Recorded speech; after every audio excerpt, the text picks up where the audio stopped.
வணக்கம். இது "இங்க என்ன சொல்லுது" பாட்காஸ்ட். நான் ஸ்வர்ணா. இன்னைக்கு நான் உங்க கூட ஷேர் பண்ணிக்கிற போற விஷயத்துக்கு முன்னாடி, லாஸ்ட் 2 வீக்ஸா என்னால பாட்காஸ்ட் எபிசோட் போட முடியல. அ சில பேரு கேட்டிருந்தீங்க எனக்கு Instagramல. அதுக்கும் ஒழுங்கா ரிப்ளை பண்ண முடியல. அதுக்குன்னு நெறைய பேர் கேட்டாங்க, அப்படிலாம் இல்ல. கேட்ட 2, 3 பேருக்கே என்னால ரிப்ளை பண்ண முடியல. So sorry. இனிமே நான் ரெகுலரா போட ட்ரை பண்றேன். லைக் இத தான் ஒரு 4, 5 வாரம் முன்னாடி சொன்னேன். ஸோ அகெயின் சொல்றேன். பட் கண்டிப்பா ரெகுலரா போட ட்ரை பண்றேன். கொஞ்சம் ஃபியூ புக்ஸ்லாம் ரீட் பண்ண ஸ்டார்ட் பண்ணியிருக்கேன்.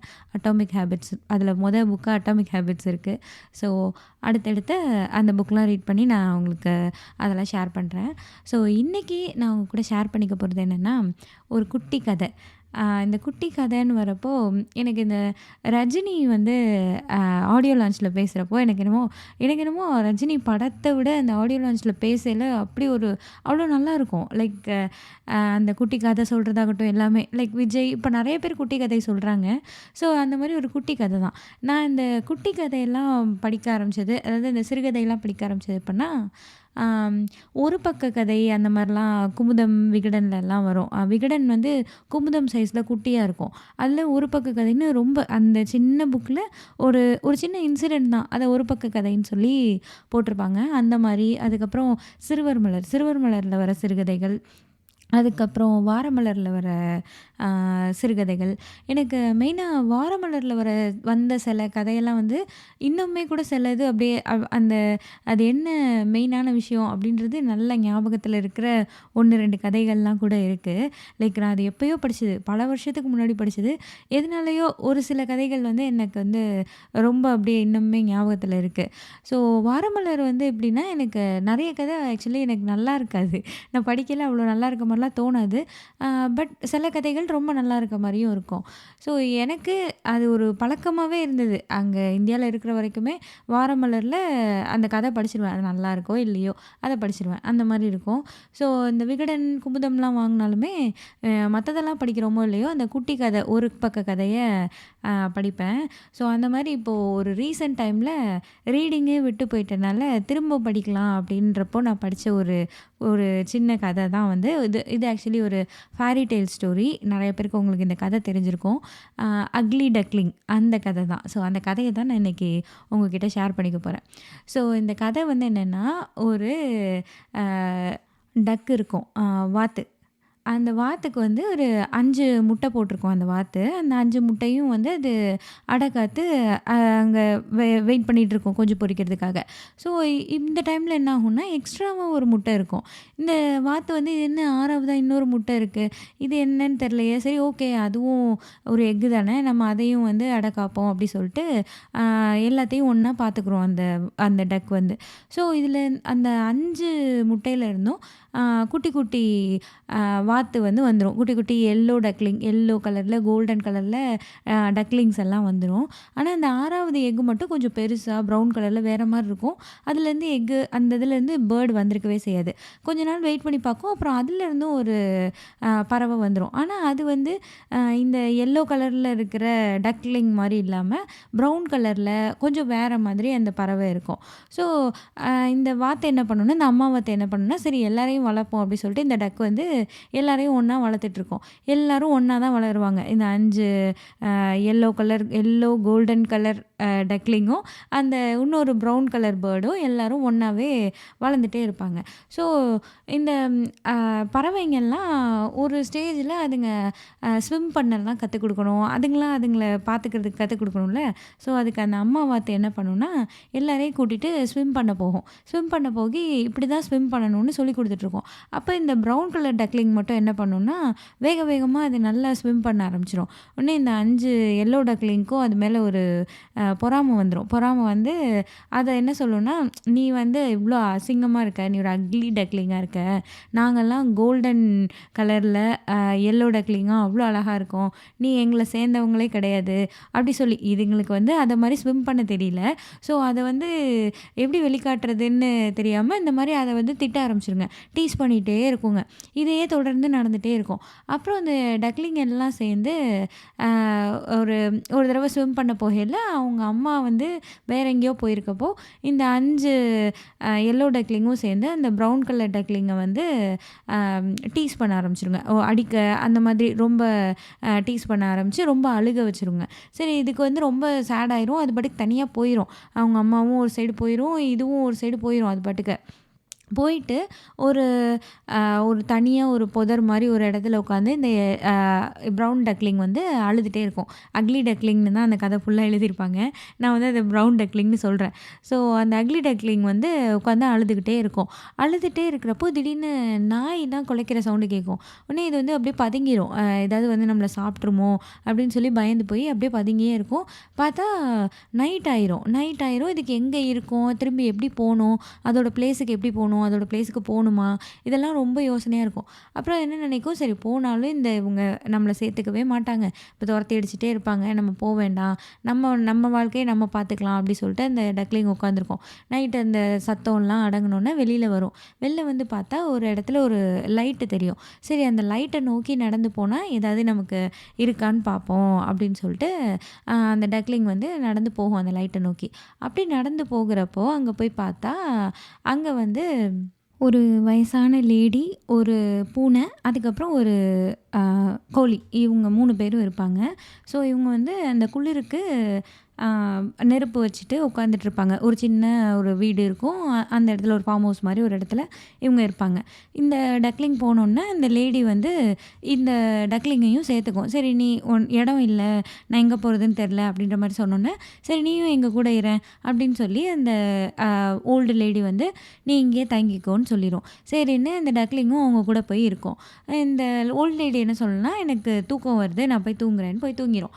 அப்போது இந்த நைட்டு இந்த பூனையும் இந்த கோழியும் என்ன செய்யும்னா, இந்த டக்லிங் கிட்ட பேச்சு கொடுக்க ஆரம்பிக்கும். பூனை என்ன கேட்கும்னா, நீ வந்து எலி பிடிப்பியா, உனக்கு எலியெல்லாம் பிடிக்க தெரியுமா அதெல்லாம் கேட்கும். உடனே டக்லிங் சொல்லும், இல்லை எனக்கு அதெல்லாம் பிடிக்க தெரியாதுன்னு சொல்லும். உடனே இந்த கோழி என்ன கேட்கும்னா, நீ முட்டை போடுவியா, உனக்கு முட்டை போட தெரியுமா, அது தெரியுமா இது தெரியுமான்னு கேட்கும். இந்த டக்லிங் வந்து இல்லை அதெல்லாம் எனக்கு போட தெரியாது, நான் அதெல்லாம் பண்ண மாட்டேன் அப்படின்ற மாதிரி சொல்லும்.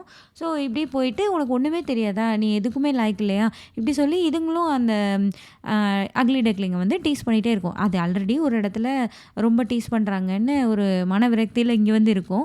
இங்கே இவங்களும் அதை டீஸ் பண்ணிகிட்டே இருப்பாங்க. அப்படியே அந்த நைட்டு போயிடும். ஸோ காலையில் அந்த ஓல்ட் லேடி வருவாங்க. வந்து இந்த டக்லிங்கை பார்த்து, நீ என்ன நைட்டு ஃபுல்லாக இங்கே இருந்த, முட்டையே போடல அப்படி சொல்லி கேட்கும். உடனே இந்த டக்லிங் சொல்லும், இல்லை நான் வந்து ஒரு பாய் டக்லிங், எக்கெல்லாம் நான் போட மாட்டேன் அப்படின்ற மாதிரி சொன்னோன்னே, அப்போ உன்னால் ஒரு பிரயோஜனமே இல்லை, நீ எதுக்குமே லாய்க்கு கிடையாது, நீ எதுக்கு இங்கே இருக்கணும், நீ இங்கேருந்து வெளில போன்னு அந்த ஓல்ட் லேடி சொல்லிடும். உடனே இந்த பூனையும் கோழியும் என்னென்னா அந்த ஓல்ட் லேடி கூட சேர்ந்துட்டு, ஆமாம் நீ வெளில போ, உனக்கு எலியும் பிடிக்க தெரியல, முட்டையும் போட மாட்டேன், உன்னை வச்சுட்டு என்ன தான் பண்ணுறது, உன்னால் யாருக்கும் எந்த பிரயோஜனமே இல்லை, நீ வந்து வேஸ்ட்டு அப்படிலாம் சொல்லி அதை ரொம்ப அழ வச்சு துரத்தி விட்ருங்க. இந்த அக்லி டக்லிங் என்ன பண்ணுன்னா, ஒரு லேக் அப்படியே நடந்து போய் ஒரு லேக்கில் போய் இருக்கும். அங்கே போய் இருந்துட்டு தனியாக அது மட்டும் இருக்கும். அதுக்கு வந்து யாருமே இல்லைங்கிறது ஒரு சைடு நல்லாவும் இருக்கும். மறுபடியும் யாருமே இல்லாமல் இருக்கோமேன்னு அந்த லோன்லி ஃபீலிங்கும் இருக்கும். இப்படியே இருக்கிறப்போ ஒரு புயல் வந்துடும், பனி வந்துடும், அந்த மாதிரி சீசன்லாம் ரொம்ப மாறிடும். அந்த அது இருக்கிற லேக்கே வந்து அப்படியே உறைஞ்சி போயிடும். இதுக்கு ரொம்ப குளிர் வந்துடும், ரொம்ப பசிக்கும்.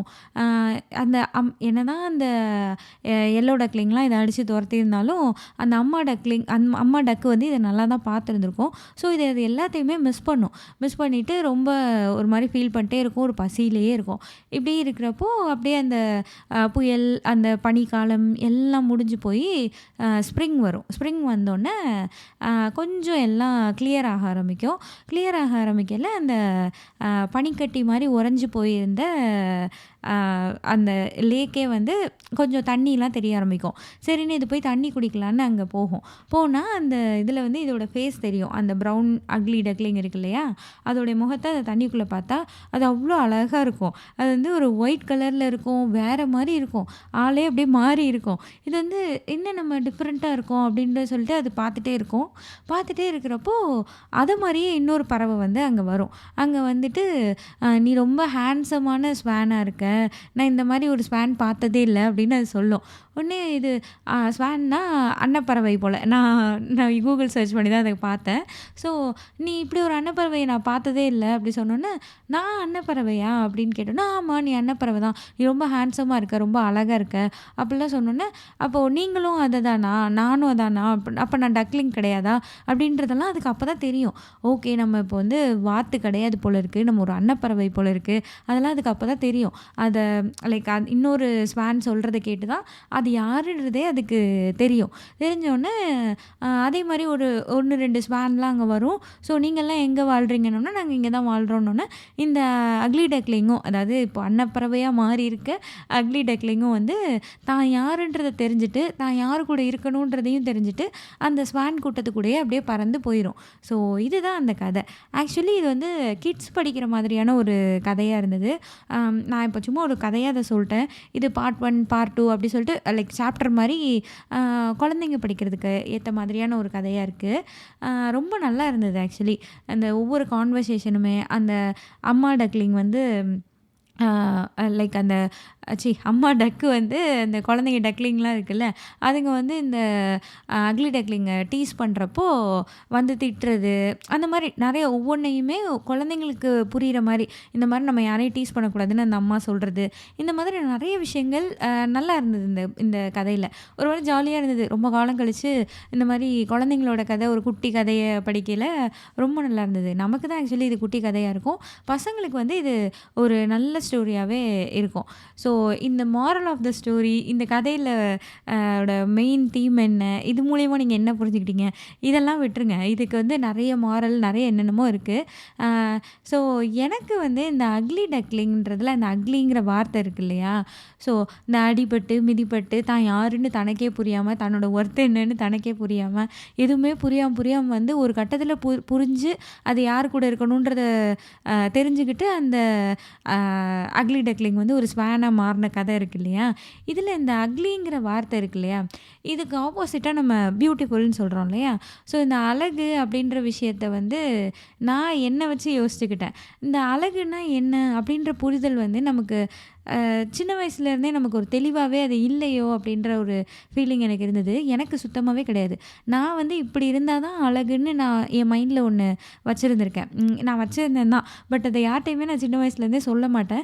பட் அது எங்கேயோ ஒரு உள்ள வந்து இப்படி ஒல்லியாக இருந்தால் தான் அழகு, கலராக இருந்தால் அவங்க அழகு, அதாவது நான் என்னையை வச்சு பார்த்துக்கவே மாட்டேன். நாம் இப்படிலாம் இருக்கோம், நம்ம அழகு அப்படிலாம் இல்லை. மற்றவங்கள வந்து நான் வச்சு ஓகே இவங்க வந்து ஃபேராக இருக்காங்கன்னா அப்போ இவங்க அழகாக இருக்காங்க, இவங்க ஒல்லியாக இருக்காங்கன்னா அப்போ இவங்க அழகாக இருக்காங்க, அந்த மாதிரி நான் வந்து ஒரு க்ரைட்டீரியா மாதிரி செட் பண்ணி இதெல்லாம் தான் அழகு அப்படின்ற மாதிரியே நான் பல வருஷமாக வாழ்ந்துட்டு இருந்தேன். ஸோ இதிலேருந்து வெளியே வர்றதுக்கே நமக்கு இப்படி ஒரு தப்பான புரிதல் தான் இருக்குன்றது எனக்கு புரிஞ்சுக்கிறதுக்கே எனக்கு ரொம்ப வருஷம் ஆச்சு. ரொம்ப வருஷம் இந்த சென்ஸ் உண்மையிலேயே ரொம்ப வருஷம் ஆச்சு. லைக் வேலைக்கெல்லாம் போய் அதுக்கப்புறம்லாம் தாண்டி எவ்வளவோ காலம் கழித்து தான் அது புரியவே செஞ்சு. ஓகே நம்ம எவ்வளவோ பேசுகிறோம், இப்போது அழகுன்றது எது அழகு அப்படிலாம் சொல்லி என்கிட்ட வந்து ஒரு காலேஜ்லேயோ இல்லை ஒரு ஆஃபீஸ்லேயோ ஒன்று பேச சொல்லியிருந்தாங்கன்னா நான் நல்லா நீட்டி முளைக்கி எல்லாம் பேசியிருப்பேன் தான். ஏன்னா ஒரு அவுட்டர் செல்ஃப் இன்னர் செல்ஃப்னு வச்சுக்கிட்டோன்னா, வெளி உலகத்துக்கு நான் சொல்கிறதுல நான் அழகுன்னா இதான் இப்படி இருந்தால் தான் அழகு அப்படின்னு சொல்கிறதுக்கெலாம் ஒரு எதிரான ஆளாக தான் இருந்தேன். ஆனால் உள்ளுக்குள்ளே எனக்கே தெரியாமல் எனக்குள்ளே எப்படின்னா ஓகே இவங்க ஃபேராக இருக்காங்க அப்படின்னா இவங்க அழகாக இருக்காங்க, நம்ம அந்தளவுக்கு ஃபேராக இல்லை, நம்ம அழகு இல்லை இப்படின்றது ஒரு ஸ்ட்ரைட் ஃபார்வர்டான விஷயமா இல்லைனாலும் ஒரு சார்ட் ஆஃப் இன்ஃபீரியாரிட்டி காம்ப்ளெக்ஸை, ஒரு மாதிரி ஒரு தாழ்வு மனப்பான்மையை எனக்கு ஏற்படுத்திகிட்டே தான் இருந்தது. இதனால நான் நிறைய தப்பான டெசிஷன்ஸ்லாம் எக்கச்சக்கமாக நான் எடுத்திருக்கேன்.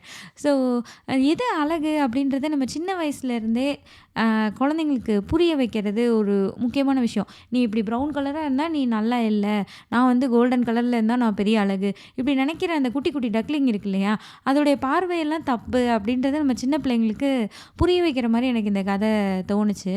ஸோ இது வந்து ஒரு கிட்ஸ் படிக்கிறதுக்கான ஒரு ஸ்டோரி. நீங்களும் படிக்கலாம், நல்லா தான் இருக்கும் இந்த கதை. லைக் என்ன மாதிரியே ஒரு ரீட் பண்ணிக்கிட்டே இருந்து அல்லது ரீடே பண்ணாமல் இருந்து ஒரு ஸ்டார்ட் பண்ணணும்னு நினைக்கல. இந்த மாதிரி குட்டி குட்டி கதைகள் கதைகள்லாம் படித்தா கொஞ்சம் நல்லாயிருக்கும். இதே மாதிரி இன்னொரு கிட்ஸ் புக் ஒன்று இருக்குது, குட்டி இளவரசன். ஆமாம், குட்டி இளவரசன் நினைக்கிறேன்.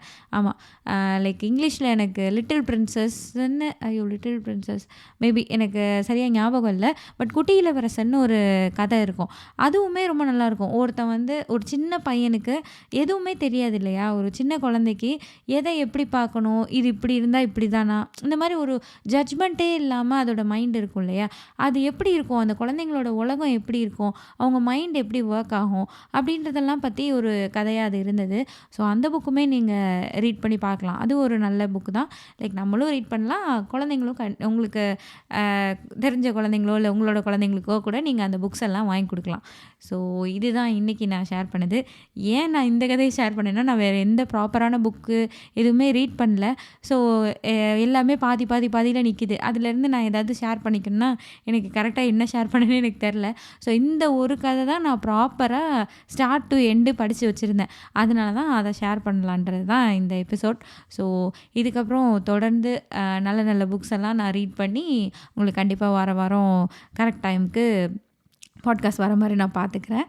ஸோ இந்த எபிசோட் உங்களுக்கு பிடிச்சிருந்தது அப்படின்னா உங்கள் ஃப்ரெண்ட்ஸுக்கும் ஷேர் பண்ணுங்கள். அண்ட் இந்த எபிசோட் எப்படி இருந்தது அப்படின்றத உங்களுடைய ஒப்பீனியனை எனக்கு இன்ஸ்டாகிராமில் டிஎம் பண்ணுங்கள், அப்புறம் கமெண்ட் பண்ணுங்கள் இந்த எபிசோட் கீழே. அண்ட் எங்கே என்ன சொல்லுது பாட்காஸ்ட்டை ஃபாலோ பண்ணுங்கள், ரேட்டிங் கொடுங்க. நன்றி, வணக்கம்.